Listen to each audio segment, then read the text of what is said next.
Paz do Senhor, povo de Deus, sejam todos bem-vindos. Estou começando mais uma aula aqui pelo canal Casa do Pão e nesse trimestre, terceiro trimestre de 2025, estou comentando a lição da CPAD, a Igreja em Jerusalém, doutrina, comunhão e fé, a base para o crescimento da Igreja em meio às perseguições. Hoje é a lição do dia 17 de agosto de 2025, uma igreja que não teme a perseguição. O texto áureo da nossa lição se encontra em Atos capítulo 5, versículo 29. Porém, respondendo Pedro e os apóstolos disseram: mais importa obedecer a Deus do que aos homens. E a verdade prática diz assim: em relação à verdadeira igreja cristã, há duas verdades inegáveis. A igreja será perseguida e Deus a protegerá. Então, como o tema é muito bem sugestivo, hoje vamos falar sobre a perseguição da igreja. A palavra perseguição no nosso dicionário quer dizer alguém que causa dano em outra pessoa através de uma forma implacável, usando sofrimento ou aflições, seja de ordem física ou verbalmente, falando. E a palavra perseguição, na Bíblia Sagrada, como ali em Atos capítulo 8, versículo 1, depois da morte de Estevão, o texto diz que houve uma grande perseguição à igreja. E essa palavra quer dizer correr atrás, caçar. Era muito mais do que discriminação, era realmente acabar com este caminho. Essa que era a intenção da perseguição naquela época. E como diz na primeira carta de João, capítulo 5, versículo 19, dizendo que o mundo jaz no maligno. Essa palavra jaz quer dizer ter domínio, é como estar deitado sobre alguma coisa. A palavra mundo quer dizer o sistema desse mundo, o sistema mundano. E a palavra maligno quer dizer destrutivo. Então o sistema desse mundo, seja econômico, seja material, seja emocional, está todo dominado pelo maligno. Isso é, até onde Deus deixa ele dominar.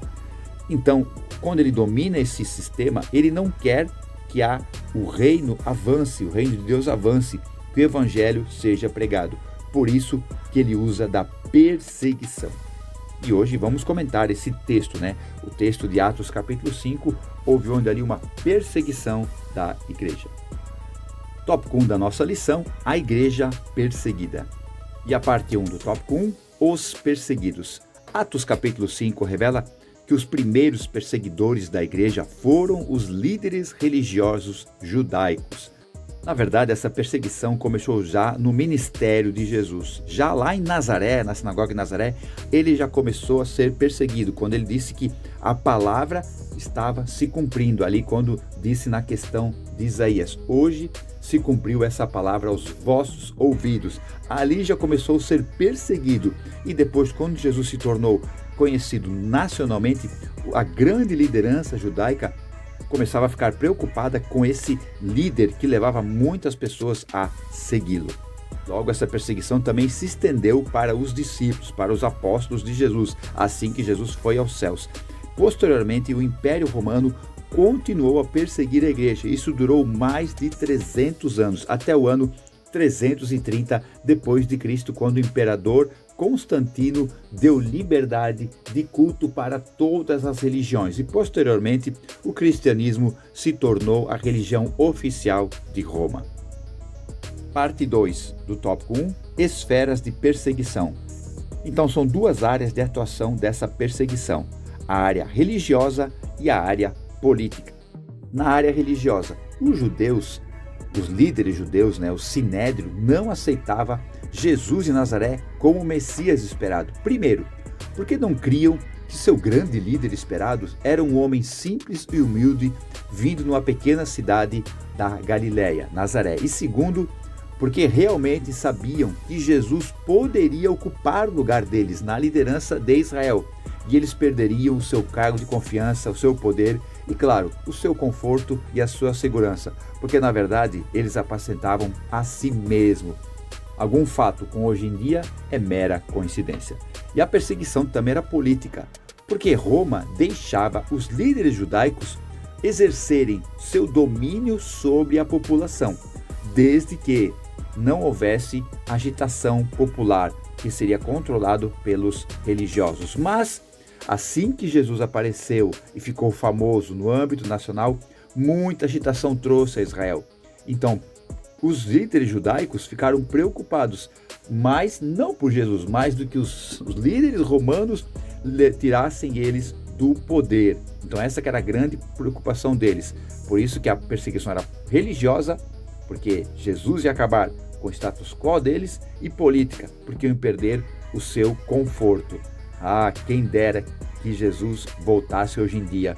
Quantos líderes perderiam o seu conforto e a sua segurança? Parte 3 do tópico 1. A igreja enfrentará oposição. A igreja que verdadeiramente pregar a palavra de Deus, anunciar a Jesus como Senhor, Salvador e Mestre, sofrerá perseguição. Satanás tentará impedir o avanço do Evangelho. Paulo mesmo passou por isso quando escreveu a sua carta para os Tessalonicenses, a sua primeira carta, dizendo que pretendia vê-los de novo, mas Satanás o impediu de ver a igreja em Tessalônica. Então, o inimigo não vai vir pessoalmente, ele vai usar o sistema do mundo, e a igreja que verdadeiramente quiser seguir a Jesus e não quiser se unir, se afiliar a esse sistema mundano, essa igreja vai ser perseguida. Isso cabe a nós também, se você quiser viver um verdadeiro cristianismo, um cristianismo de amar a Deus sobre todas as coisas, um cristianismo de amar o próximo como a si mesmo, tenha certeza, você vai ser perseguido. Mas entenda o que é perseguição, e entenda o que é rejeição, e entenda o que é discriminação. Você tem que entender bem a sua situação. E lembrando que Paulo falou, nossa luta não é contra carne e sangue. Então, o diabo pode usar pessoas para perseguir você? Sim, mas entenda, você tem que orar e declarar bênção na vida dessas pessoas. Tópico 2 da nossa lição, a igreja protegida. Antes falamos sobre a perseguição, o motivo da perseguição, e agora falamos sobre a igreja quando ela é protegida. E a parte 1 do tópico 2, um anjo de Deus. No Salmo 34, verso 7, diz que o anjo do Senhor acampa ao redor do que os teme e os livra. Então entenda, se você teme ao Senhor, isso é, você respeita Ele, você honra Ele, o anjo do Senhor vai estar ali na sua volta. Lá na carta de Pedro diz que o diabo anda como um leão bramando para quem possa tragar, ali ao nosso derredor, porque ele tem que ficar longe, porque ao nosso redor está o anjo do Senhor. Em Apocalipse capítulo 22, versículo 9, está escrito que João quis se ajoelhar diante do anjo, onde que ele falou assim, não faça isso, eu sou conservo teu e de teus irmãos, os profetas, e dos que guardam as palavras desse livro. Conservo quer dizer aquele que está para servir. Então os anjos estão aí para nos servir, para nos ajudar, para nos impulsionar, nos guardar, cuidar. São anjos enviados pelo Senhor. Atos capítulo 12 diz que um anjo libertou Pedro quando ele estava cuidado, guardado por 16 guardas. Olha só que coisa poderosa. Mas muito mais do que um anjo, muito mais do que qualquer anjo, é o maravilhoso Espírito Santo que está com a igreja. Se nós somos guardados, é pelo Espírito Santo de Deus. Você acha que existiria igreja se o Espírito Santo não viesse cuidar da igreja? Eu creio que não. Já teria acabado há muito tempo. Mas como o Senhor está conosco, como Paulo escreveu em Gálatas 2:20, já não vivo mais eu, mas Cristo vive em mim. E como é que ele vive? Pelo Espírito Santo. Então o Espírito Santo mora dentro de cada cristão. Por isso que o cristão é guardado aqui nessa terra até cumprir o plano que Deus tem na vida dele. Parte 2 do tópico 2, intercessão da igreja. A palavra intercessão quer dizer intervir em favor de outro. Enquanto Pedro estava preso, o texto diz que a igreja intercedia por ele. Em Atos capítulo 12, versículo 5, diz que a igreja fazia contínua oração. Essa palavra contínua quer dizer esticar, estender. Então, o que normalmente eles oravam, agora estavam orando um tempo muito maior para que Pedro fosse liberto. Mas Tiago, aquele que fazia parte do grupo principal que andava com Jesus, Pedro, Tiago e João, ele morreu antes. Por que ele não foi livre? Por que ele morreu? Não temos a resposta. porque sabemos que Deus está no controle de tudo. Temos que entender que Tiago já havia cumprido o plano de Deus aqui na terra. Pedro ainda não, faltavam algumas coisas para ele fazer que o Senhor tinha marcado na eternidade para ele fazer. Mas mesmo assim, nós temos que estar intercedendo uns pelos outros. Nós temos que entender o valor da oração, que é a parte 3 do tópico 2, o valor da oração. Em Atos capítulo 2, antes da chegada do Espírito Santo ali para encher os discípulos de poder, os 120 estavam fazendo o quê? Estavam orando, estavam buscando a face do Senhor. Em Atos capítulo 4, diz que os apóstolos oraram e o lugar tremeu. Eles foram cheios do Espírito Santo e pregavam a palavra com ousadia. Paulo escreve na sua primeira carta aos Tessalonicenses, capítulo 5, versículo 17, que devemos orar sem cessar. Isto é, ter uma vida de oração, sempre estar orando, sempre estar buscando a face do Senhor, pedindo ajuda, pedindo orientação e principalmente tendo intimidade com Ele. Paulo, quando fala da armadura do cristão, na carta aos Efésios, capítulo 6, ele vai relatando ali toda aquela armadura. E no final, no versículo 18, ele diz que devemos orar em todo o tempo, com toda oração e súplica no Espírito. Você tem a armadura, você tem a couraça da justiça, você tem o capacete da salvação, você tem a espada do Espírito, você tem as sandálias do Evangelho, você tem o escudo da fé. Você vai usar isso como? Através da oração, através da súplica. Quanto tempo? Em todo o tempo. O próprio Jesus, quando estava lá no Getsemane, lá naquela angústia de sofrer tudo que ele veio sofrer, veio e encontrou Pedro, Tiago e João dormindo, e ele disse: vocês não puderam vigiar nem uma hora comigo? Então veja o valor da oração. Na hora mais difícil do homem, Jesus Cristo estava passando, ele precisava da ajuda, da intercessão de oração dos seus discípulos. Tópico 3 da nossa lição: a igreja destemida. A palavra destemida quer dizer corajosa, valente. Então, uma igreja corajosa, uma igreja valente. E a parte 1 do tópico 3, testemunho com poder. Atos dos Apóstolos também pode ser chamado, como alguns escritores já chamaram, de Atos do Espírito Santo. A igreja vem vencendo no poder de Deus através do Espírito Santo. Pedro e João, em Atos capítulo 3, oraram por aquele coxo de nascença, onde eles falaram: não tenho prata nem ouro, mas o que eu tenho eu te dou. Em nome de Jesus Nazareno, levanta e anda. E o texto diz que quase 5.000 creram no Senhor. Veja a importância do poder de Deus para as pessoas verem o Evangelho, prestarem atenção no Evangelho, ouvirem a palavra e serem convencidas. Felipe estava ali em Samaria, conforme relata Atos capítulo 8, diz que as multidões prestavam atenção no que ele falava. Por quê? Porque ouviam e viam os sinais que ele fazia. E que sinais era esse? Os espíritos imundos eram expulsos das pessoas e paralíticos e coxos eram curados. Consequência disso, eram muitos batizados, tanto homens como mulheres. Então vejam a necessidade de uma igreja destemida, corajosa, cheia do poder de Deus. Em Marcos capítulo 16, versículo 17, diz que os sinais seguirão os que crerem. Que sinais são esses? Falarão em novas línguas, expulsarão demônios, se beber alguma coisa mortífera não fará dano algum, pegarão em serpentes e imporão as mãos sobre os enfermos e eles serão curados. Isso é poderoso. O último versículo do livro de Marcos diz que, tendo eles, os discípulos, os apóstolos, partido, pregaram por toda a parte e o Senhor cooperava, isso é, estava junto com eles. E como? Confirmando a palavra com sinais que se seguiram. Então eles pregavam a palavra e os sinais aconteciam, confirmando que era uma igreja destemida, corajosa, valente, cheia do poder de Deus. Parte 2 do tópico 3, convictos da fé. A palavra convicção quer dizer certeza inabalável. Pedro, ali em Atos capítulo 5, versículo 29, diante dos líderes judaicos, respondeu para eles: mais importa antes obedecer a Deus do que aos homens.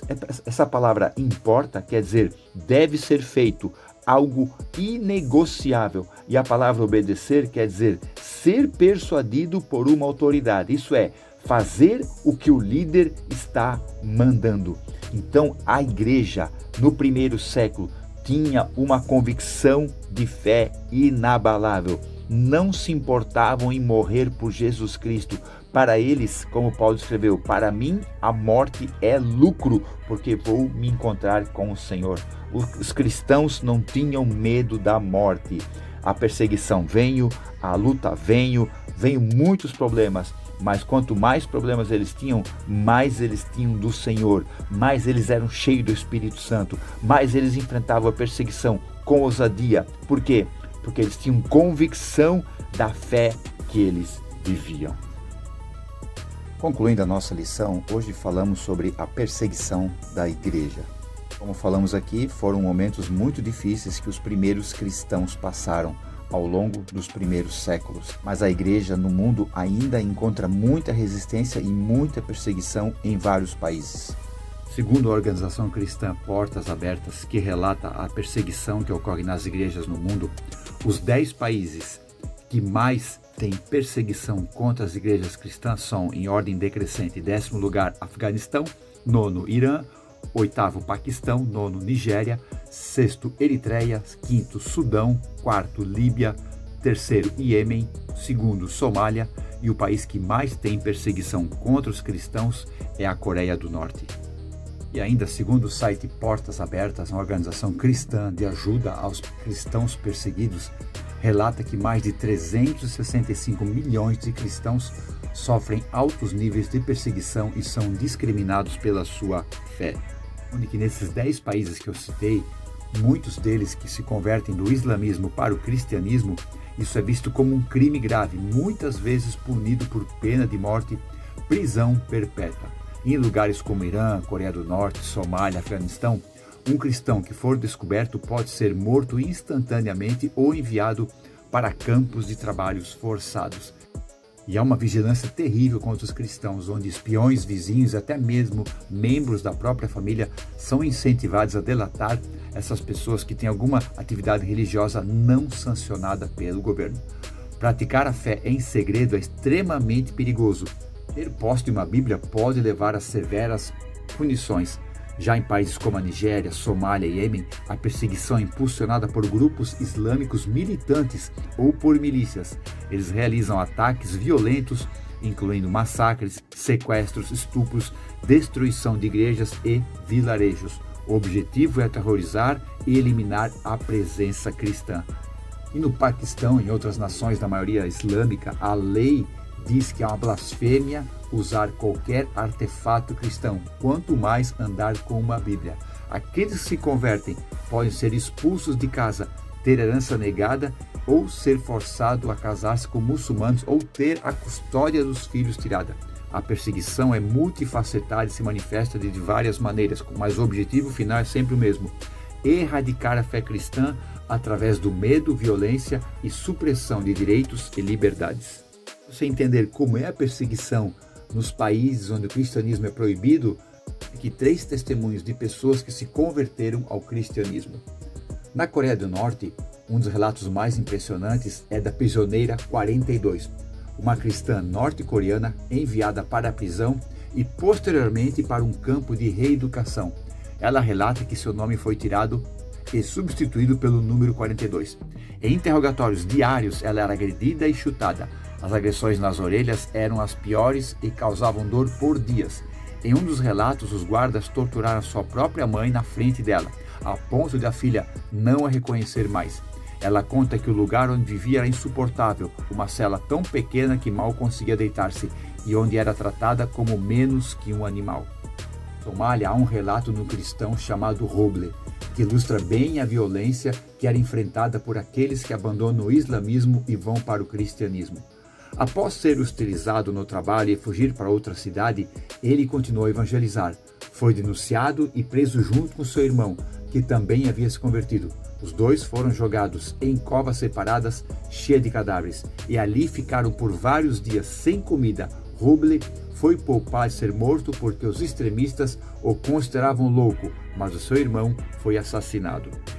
No Afeganistão, quando o Talibã tomou o poder, qualquer pessoa que se convertia ao cristianismo era punido com a morte. Os relatos mostram que os convertidos eram caçados, presos e, em muitos casos, assassinados por seus próprios familiares, que veem a conversão como uma traição e afronta. Para as mulheres cristãs, a perseguição se soma ao alto risco de casamento forçado ou escravidão sexual. O Talibã exerce violência total e muitas vezes as famílias cristãs precisam esconder a sua fé dos próprios parentes mais próximos para os próprios não ser colocados em risco. Então veja, a perseguição que aconteceu no início da igreja, no Novo Testamento e depois posteriormente pelo governo romano, ainda perdura até hoje. Nós aqui, no nosso país, temos o direito de adorar a Deus e às vezes reclamamos por pouca coisa e não vamos para o culto. Veja o que essas pessoas sofrem. Procure o site Portas Abertas e veja o que acontece ali, os relatos incríveis de pessoas que não negam sua fé. Procure no YouTube Portas Abertas e veja homens e mulheres que realmente defendem a fé de Cristo. Não vivem apenas uma religião fria e vazia, vivem uma vida com Deus. Eu tenho certeza que essas pessoas vão ser honradas na eternidade. Amém, povo de Deus? Muito obrigado por ter acompanhado esse breve comentário aqui da lição número 7, uma igreja que não teme a perseguição. No próximo final de semana estarei comentando aqui a lição número 8, uma igreja que enfrenta os seus problemas. Amém, povo de Deus? Muito obrigado. Deus abençoe a todos. Fiquem na paz. Tchau.